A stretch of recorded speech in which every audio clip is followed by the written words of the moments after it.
Morning everyone.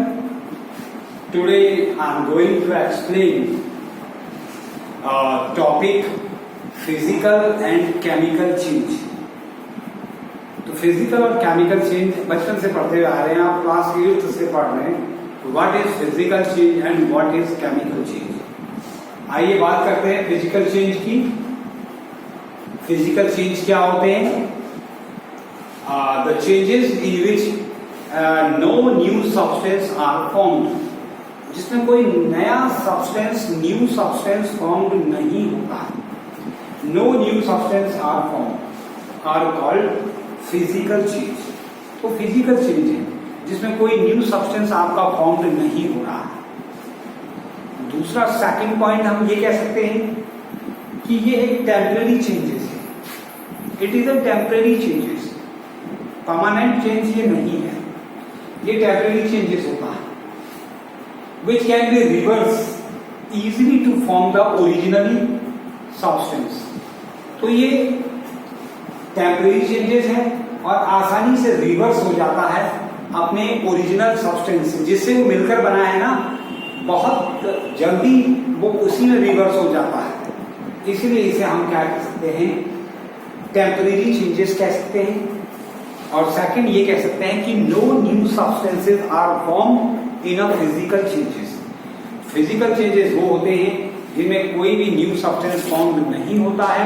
और second, it is a temporary change. ये temporary change होते हैं, थोड़े समय के लिए होते हैं. और दूसरा, इसमें क्या होता है? रिवर्स हो जाता है अपनी ओरिजिनल सब्सटेंसेस. कोई भी कंपाउंड जो अपनी स्टेज चेंज करता है लेकिन दोबारा से वो अपनी फिर फॉर्मल स्टेज को ऑब्टेन कर लेता है, ये फिजिकल चेंजेस. अब इसके एग्जांपल के थ्रू देखते हैं.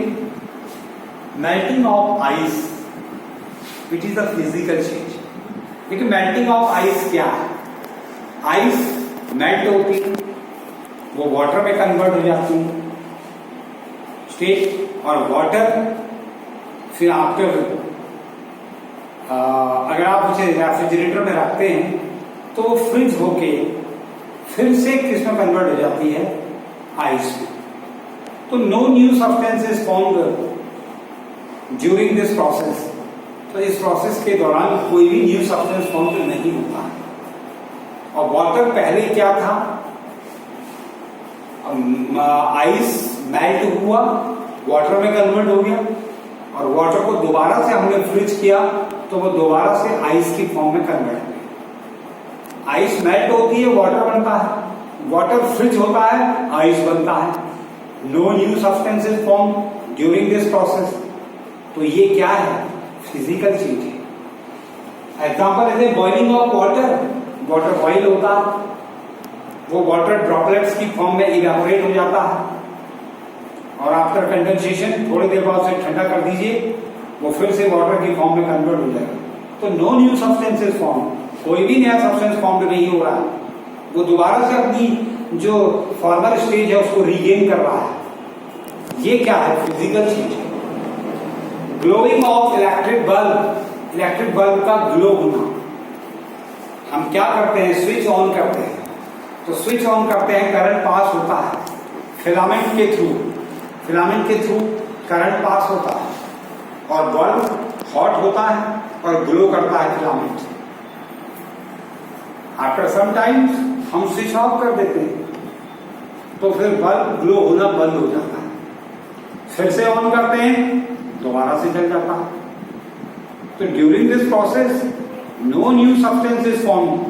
कोई भी नया सब्सटेंस इसमें फॉर्म नहीं हो रहा है, और वो दोबारा से रीगेन कर रहा है अपनी फॉर्मल स्टेज को.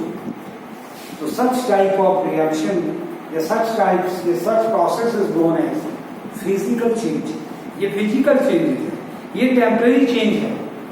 इसमें प्रोडक्ट जो है वो अपनी फॉर्मल स्टेज को रीगेन कर लेता है. तो इसे हम क्या कहते हैं? Physical change. अब हम बात करते हैं next topic, chemical change. Guys, our next topic is chemical change. What is chemical change? Chemical change क्या है? देखिए, केमिकल चेंज वो होते हैं जिनमें न्यू सब्सटेंस जो है वो फॉर्म होता है। नंबर 1 फिजिकल में क्या होता था, no new substance are form.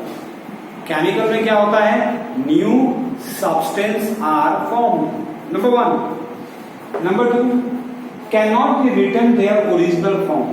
ये कभी भी केमिकल चेंजेस जो होते हैं ये एक बार जिस स्टेज में आ जाते हैं ये दोबारा से रीगेन नहीं करते। फिजिकल वाले रीगेन कर लेते हैं, बट केमिकल जो होते हैं वो can not be return their original form, can not be return their original form, अपनी ओरिजिनल फॉर्म को रिटर्न नहीं करते हैं। Number 3 it is a permanent change. ये एक परमानेंट चेंज है। क्या, केमिकल चेंज। केमिकल चेंज एक परमानेंट चेंज है। Number 1। Number 2 can not be return their original form, ये अपनी ओरिजिनल फॉर्म को रिटर्न नहीं करते हैं। और number 1 new substance are form. इसमें न्यू सब्सटेंस का क्या होता है, फॉर्मेशन होता है।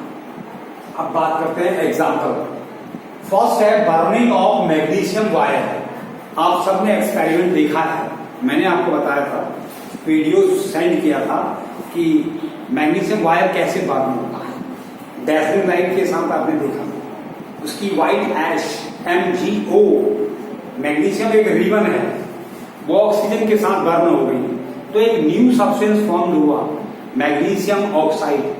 एक न्यू सब्सटेंस आया, व्हाइट ऐश जो है वो MgO है, ये एक न्यू सब्सटेंस है। सेकंड है, और MgO जो व्हाइट ऐश है ना वो दोबारा से मैग्नीशियम वायर नहीं बन सकता। इट्स मीन ये एक केमिकल चेंज है। बर्निंग ऑफ पेपर, पेपर को आप बर्न करके लाइटनिंग के साथ CO2 निकलती है उसमें से, न्यू सब्सटेंस कार्बन डाइऑक्साइड, उसकी ऐश में वो कन्वर्ट हो जाता है। क्या वो दोबारा पेपर में कन्वर्ट हो सकता है? नो, नहीं हो सकता। तो क्या है, chemical change. Formation of curd from milk, milk से कर्ड का बनना एक न्यू सब्सटेंस है। मिल्क से दही बन गया, क्या दही दोबारा से मिल्क में कन्वर्ट हो सकता है? कर्ड क्या फिर से मिल्क में कन्वर्ट हो सकता है? No. So it is also a chemical change, formation of curd.